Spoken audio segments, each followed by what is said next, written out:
নমস্কার দর্শক বন্ধু, এখনকার সব থেকে বড় খবর এটা আপনারা দেখতে পাচ্ছেন। খবরের শিরোনামে কিন্তু বলা হচ্ছে যে সরকারি কর্মীদের ভাতা বাড়ানোর নবান্ন এই মাসে অ্যাকাউন্টে ঢুকবে আরো 5,500 টাকা। বিস্তারিত খবরটি দেখে নিন। বাংলা রাজ্য সরকারি কর্মীদের জন্য সুখবর। মহার্ঘ ভাতা নিয়ে অর্থাৎ ডিএস অ্যালাউন্স নিয়ে কিন্তু বড় আপডেট পাওয়ার পর ফের আরেকটি ভাতা বাড়ানোর সিদ্ধান্ত নিয়েছে মমতা বন্দ্যোপাধ্যায়ের সরকার। আরো 5,500 টাকা ঢুকছে অ্যাকাউন্টে। সরকারি কর্মীদের জন্য বিশাল বড় একটি খবর।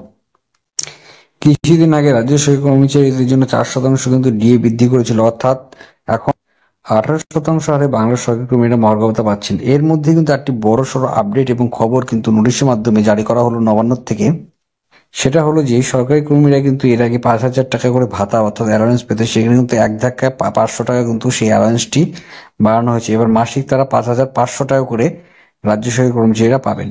2024 সালে জানুয়ারি মাস থেকে এই নয়া হার কার্যকর হবে বলে জানানো হয়েছে।